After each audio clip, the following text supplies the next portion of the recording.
Sebelum lanjut nonton video ini, jika kalian suka dengan channel Pegawai Jalanan, silahkan kalian support kami dengan cara subscribe dan klik tanda loncengnya. Silahkan gunakan headset Anda untuk mendapatkan kualitas suara yang jernih. Selamat menonton.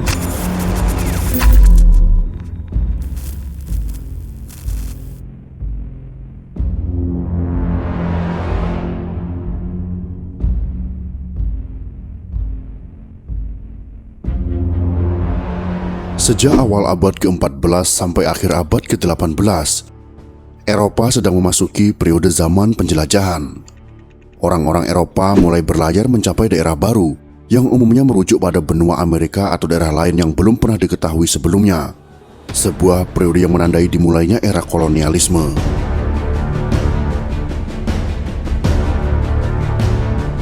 Dari sederet tokoh Eropa yang muncul memimpin ekspedisi pelayaran dan penaklukan, nama Hernán Cortés mencuat sebagai seorang Spanyol yang sukses menundukkan Meksiko secara penuh.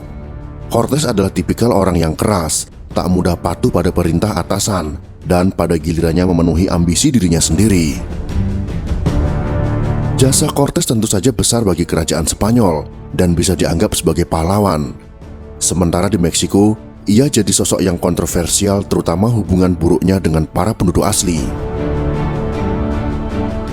Ketika Cortés menginjakkan kakinya di tanah Meksiko, daerah itu sudah punya peradaban maju yang dibangun suku bangsa Aztec. Para penulis Eropa sering menonjolkan orang-orang Aztec sebagai masyarakat kanibal, gemar mempersembahkan kurban manusia di atas altar batu, dan sederet tindakan lain yang dianggap amoral. Namun narasi tandingan seperti karya Matthew Restall, When Montezuma Met Cortés, The True Story of the Meeting That Changed History tahun 2018 menyebut bahwa hal tersebut adalah sesuatu yang dilebih-lebihkan, layaknya mencampurkan legenda dengan fakta sejarah.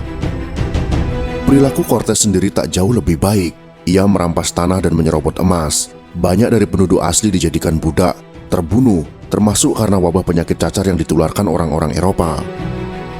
Ia juga membawa Katolik sebagai agama baru yang dipeluk oleh penduduk asli, menggantikan kepercayaan lokal.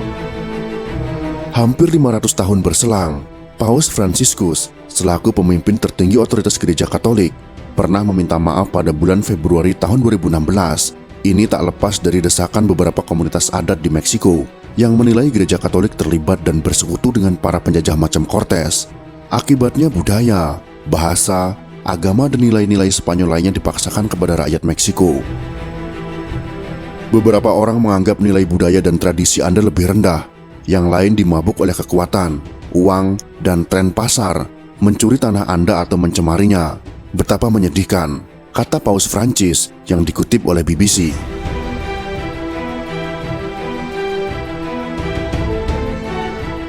Awal mula petualangan Cortés.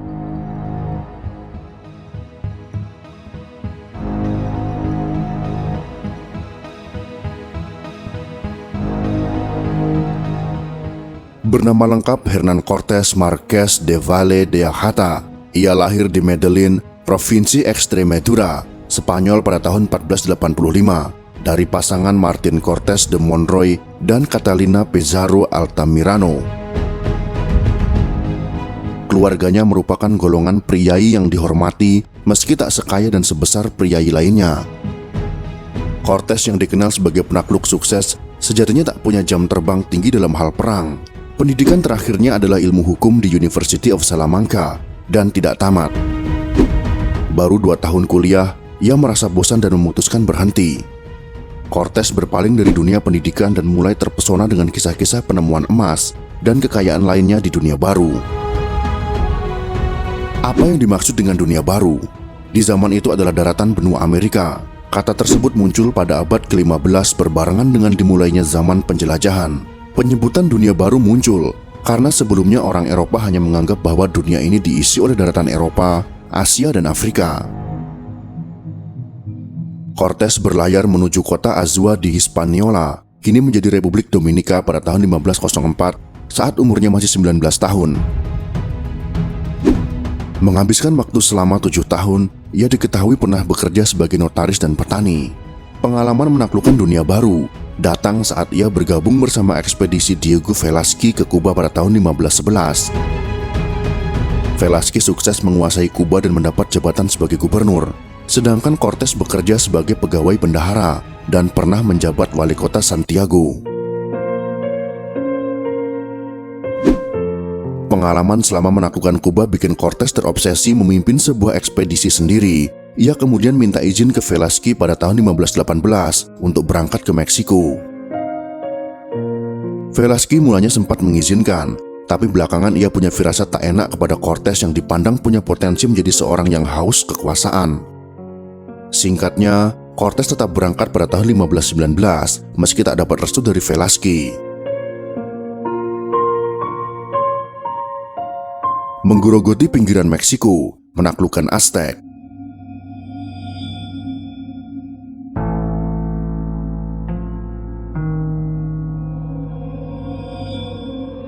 Pada tanggal 4 Maret tahun 1519, iring-iringan Cortés berisi sekitar 600 orang, termasuk para budak dari Afrika. Deretan kuda dan artileri mulai memasuki wilayah Meksiko. Beragam versi memunculkan nama lokasi yang menjadi pendaratan pertama rombongan Cortés.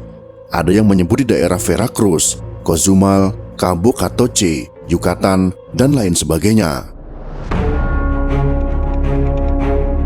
Setelah mengkolonisasi daerah yang menjadi pendaratan pertama, pasukan Cortés kemudian bergeser ke Tabasco. Mereka memulai pertempuran dengan penduduk lokal pada tanggal 25 Maret tahun 1519 di lembah Cintla. Kekuatan pun tak seimbang. Penduduk asli kesulitan membasmi pasukan Spanyol yang bersenjata dan berseragam besi itu. Sebanyak 800 orang Tabasco terbunuh dan hanya berbalas 2 orang Spanyol yang mati. Orang Tabasco pun akhirnya menyerah dan bersumpah setia kepada Spanyol. Salah satu kepala suku memberi Cortés seorang budak wanita bernama Malinche yang kemudian dinikahinya. Cortés pun memanfaatkan Malinche sebagai pemandu lokal sekaligus penerjemah bahasa. Malinche yang fasis berbahasa Aztec dan Maya belajar bahasa Spanyol. Wilayah Tlaxcala jadi target berikutnya. Diketahui bahwa daerah tersebut dalam pengaruh kekuasaan kerajaan Aztec.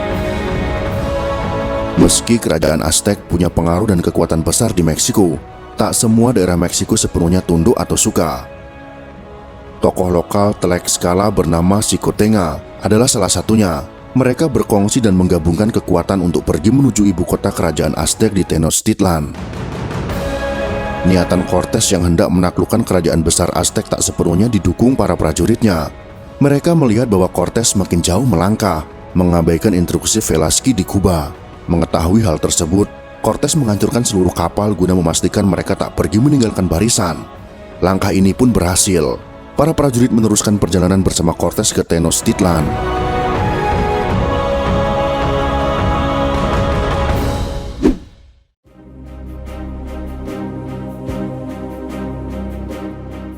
Rombongan Cortés tiba di Tenochtitlan pada tanggal 8 November tahun 1519 setelah menghabiskan 3 bulan karena sulitnya medan.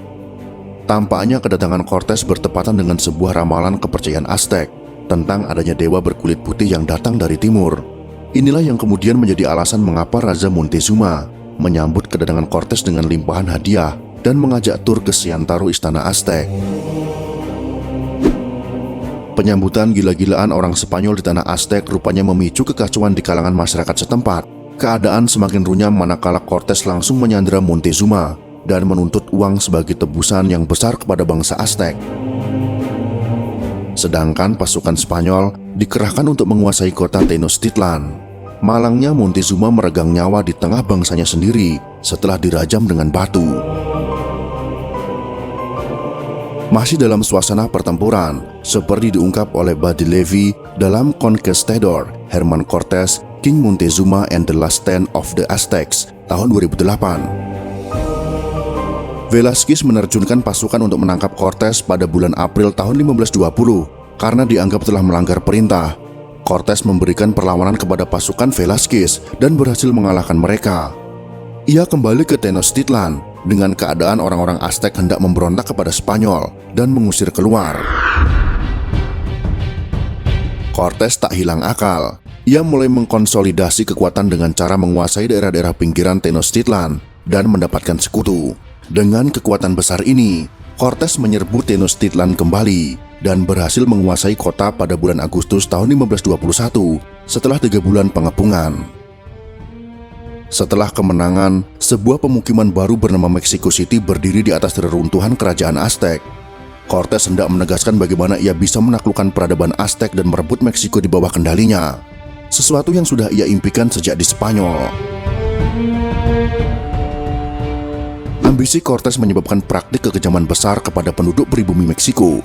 Peradaban Aztec yang eksis sejak tahun 1300-an menguasai sekitar 80.000 mil persegi dan berisi sekitar 15 juta orang harus berakhir di tangan orang Spanyol.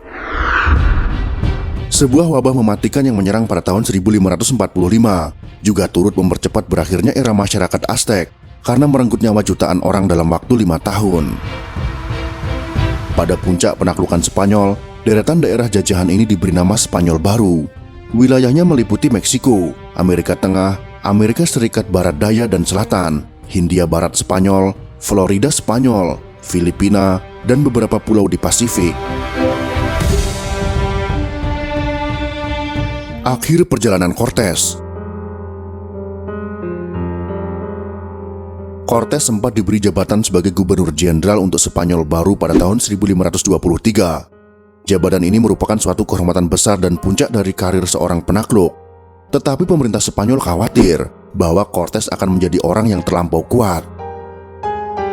Jabatan gubernur jenderal dilucuti setelah ia pulang dari ekspedisi ke Honduras pada tahun 1524. Cortes menyempatkan pulang ke Spanyol pada tahun 1528. Ia menghadap Raja Charles V selaku penguasa kerajaan Spanyol saat itu, memohon agar mandat jabatannya dikembalikan lagi. Permintaan Cortes hanya berakhir pada jabatan Kapten Jenderal dan tidak lebih. Saat kembali ke Meksiko pada tahun 1530, ia tak lagi menjadi orang kuat. Pengaruhnya terbatas dan aktivitasnya dipantau. Setelah sempat melanjutkan ekspedisi penjelajahannya di Amerika Tengah, ia akhirnya pulang kampung pada tahun 1540 dengan memendam rasa kecewa. Ia lalu memutuskan pensiun dari dunia penjelajahan yang berujung pada kolonialisme itu. Di sebuah perkebunan dekat Sevilla, Cortes mengembuskan napas terakhir pada tanggal 2 Desember tahun 1547 akibat penyakit paru-paru yang menggerogotinya.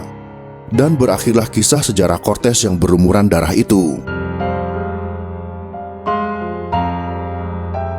Jika kalian suka dengan video ini, silakan berikan jempol ke atas. Dan jika kalian menganggap video ini bermanfaat, maka bagikanlah untuk teman-teman Anda yang lain. Terima kasih sudah menonton.